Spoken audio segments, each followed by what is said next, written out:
this is going to be fast. Not really fast, but a lot of stuff. And so I just want you to know we're getting ready to go on to the next big idea, which is the work energy principle. So I just want to go through the things we've gone over so far. Don't think that this is going to serve as a way to understand this stuff. You need to go back and look at the videos and work some problems to do that. But let's just get started. And actually, if I switch these around, let's do those, because I did that one first in the video. So let's just do it the way we did it to make sure everything fits.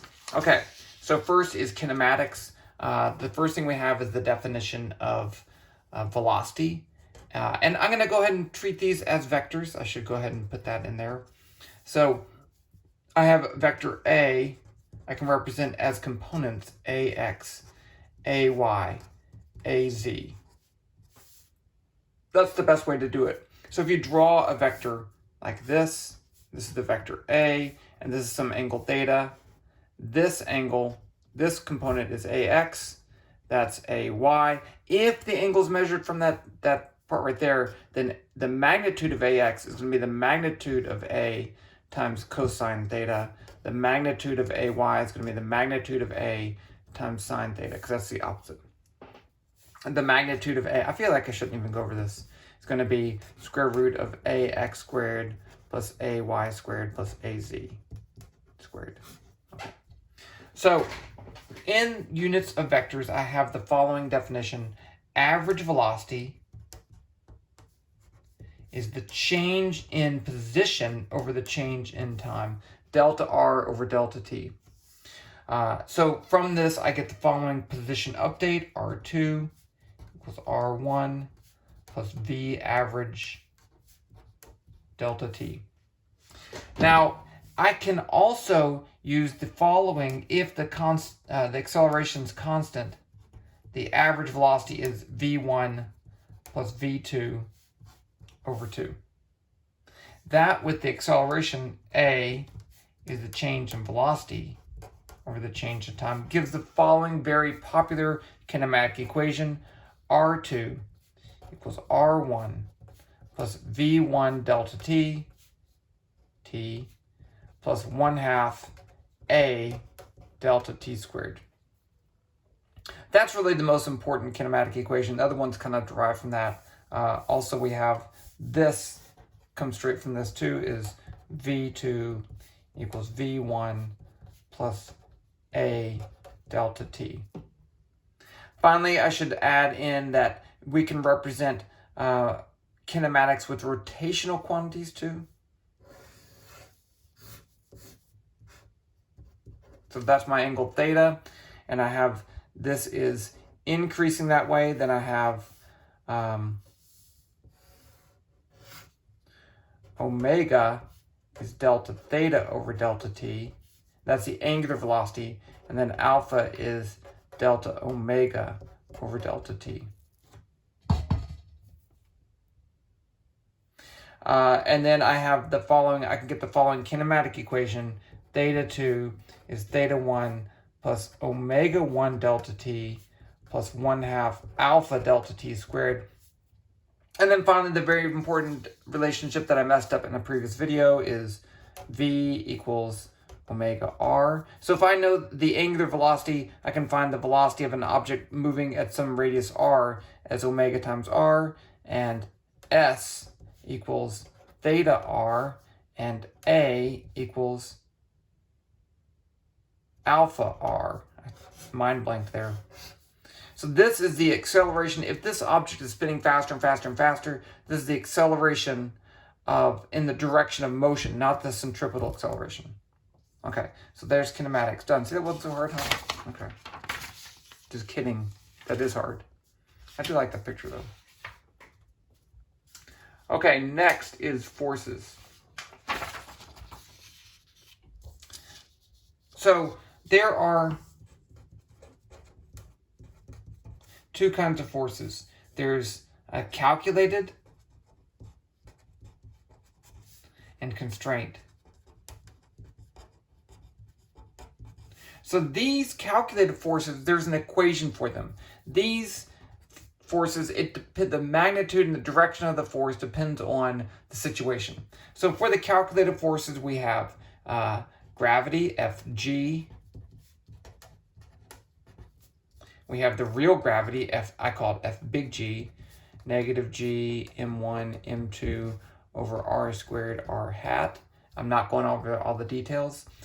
We have the spring force, F spring is negative K L minus L naught L hat, technically.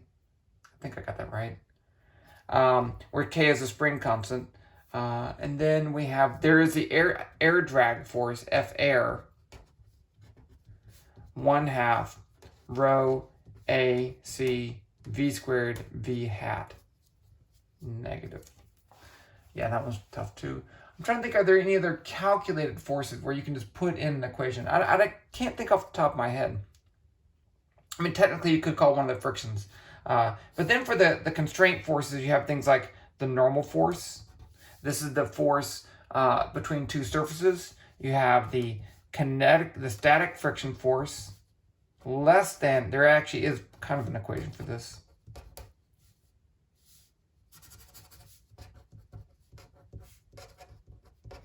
Okay, so the magnitude of friction is less than or equal to some static friction coefficient times the normal force, but the normal force is a force of constraint. And then there's the kinetic friction, which is equal to mu k n. Then there's tension, which is the force due to a string.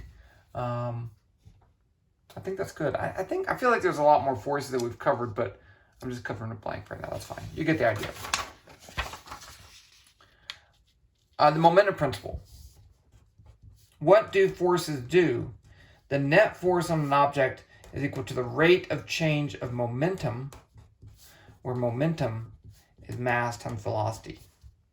And I can write this as, if the mass stays constant, I can write this as m delta v over delta t, which is ma, the acceleration. Okay, so these two are for the most part equivalent, and I use them interchangeably. Sometimes it's better to find the acceleration. Sometimes it's better to do the numerical calculation, the momentum, especially with the numerical calculation. So this, I can solve this equation for P2 equals P1 plus F net delta t. And so you do have to add up the forces as vectors, because they are vectors, and momentum is a vector also. And this is called, some people call this Newton's second law. But I don't really like that. It's more of a model, and I like talking about the momentum principle better. So I'm just an old grumpy person. That's why I don't like this mostly. Oh, there is this. This is important though. This is you would call this Newton's third law. If I have two objects interacting with each other, F B on A and F A on B, then F A on B is equal to negative F B on A. So this is what you call Newton's third law, but it's a definition of property of forces, that forces come in pairs, and so this is important, especially in collisions. Yeah. Okay, then the last thing we had was circular motion, and this isn't that big of a deal, but if I have an object moving in a circle of radius r with some velocity v, then there is an acceleration because the velocity changes. See, I changed direction, so the acceleration is towards the center of the circle. So we call this centripetal acceleration.